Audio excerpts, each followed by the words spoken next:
Hey guys, welcome to Movement Monday, another week, another awesome exercise to bring to you. At the moment we're working on different core exercises and different movements that obviously can utilise the core, strengthen the core. Today's getting back to more different exercises you may do in the gym or different things from there. It's not so much core specific. I just realised I haven't actually introduced this one yet, and it's probably one of my favourite of the exercises to do in the gym.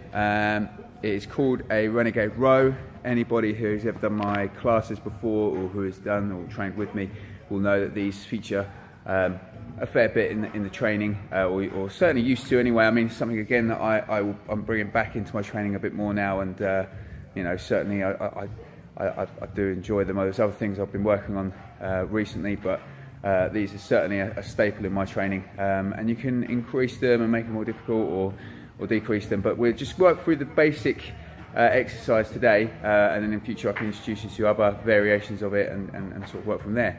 It is called the Renegade Row. Okay, and the Renegade Row, it's sort of a total upper body sort of experience when you do it. It's got a push up in there, it's got rows in there, and of course then you've got rotational work in there as well. It's a core stabilizing sort of workout, so you know your core has to stabilize. You have to keep that core nice and tight and strong throughout the movement, so that's where the sort of the core element comes into it as well, because you're pretty much in a plank position, so for the whole thing, and when you're rocking out higher reps with it, then it's something that it can be quite a challenge to perform. So today I'll introduce you, as I say, to the basics. I'll show you some regressions from there, and obviously the main progression with it really will be increasing weight. So if this what I'm going to show you today, try it out. Once you can do, say, 10 reps with the weight that you can use, then increase that weight and just start pushing yourself with it. Okay, but we'll show some regressions as well there. Okay, so all you really need for this is some dumbbells. Okay, you can have one dumbbell or two dumbbells. So I will show you the actual variation that I like to do and the progression, obviously, that we like people to get up to. But I'll then regress it down and show you some other things, because people find it quite tough on the arms, on the wrists, and on balance as well. So it's sort of major sort of safety issues from there. So I'll show you from the floor as always. So you can do this.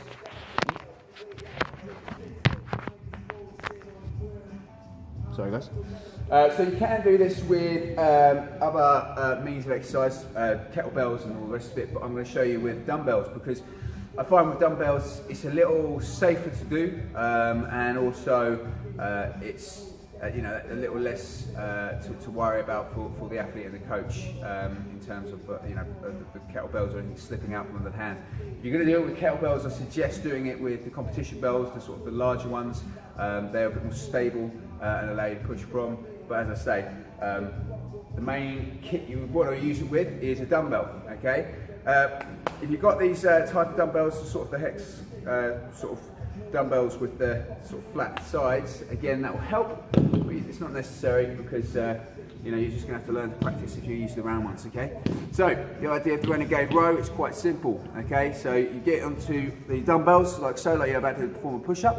You then do perform a push-up, so you go down, press back out, and then it's a row with each arm up to the side.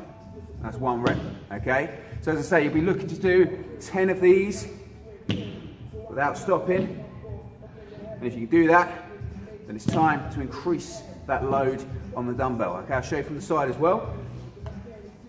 So you set yourself up, get into your push-up position onto your toes, and then you do one press and then a row each arm.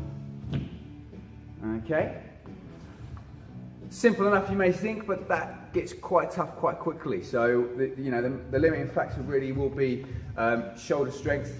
How good you are at push-ups obviously will come into play there. So if you're not very good at getting into that position, into push-ups and pressing back out, then that's something you'll have to work on before really attempting the Renegade Row. This is sort of the push-up pluses really.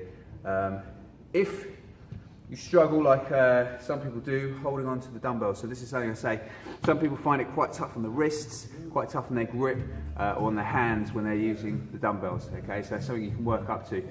So instead, you can have one dumbbell, okay, and have it in the middle, okay? And that gives you a kind of a guide to sort of work to, or you can have two dumbbells as well. I'll show you the variation with both.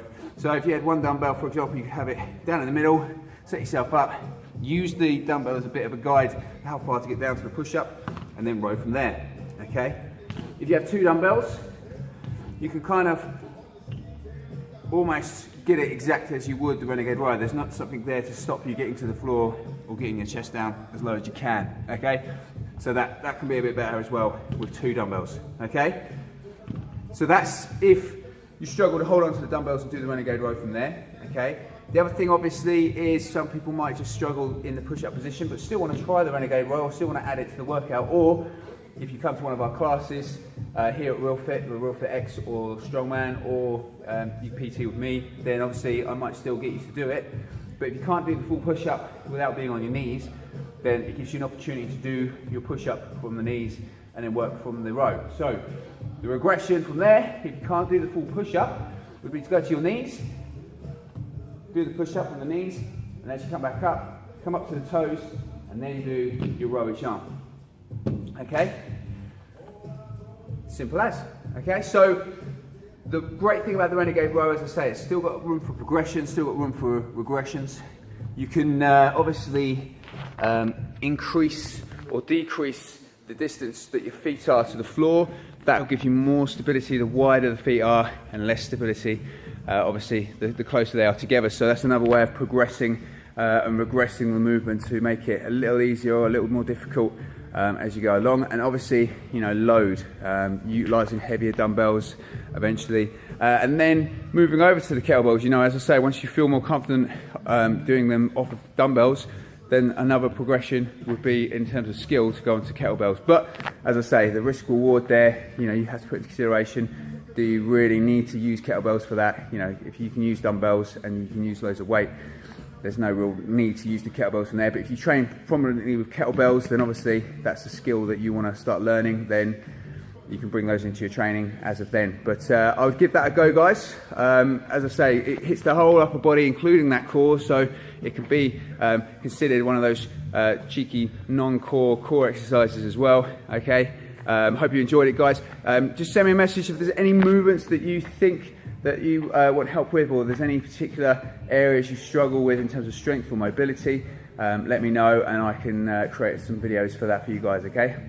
Just be awesome, guys. Have a great week and I'll see you on Friday. Catch you there.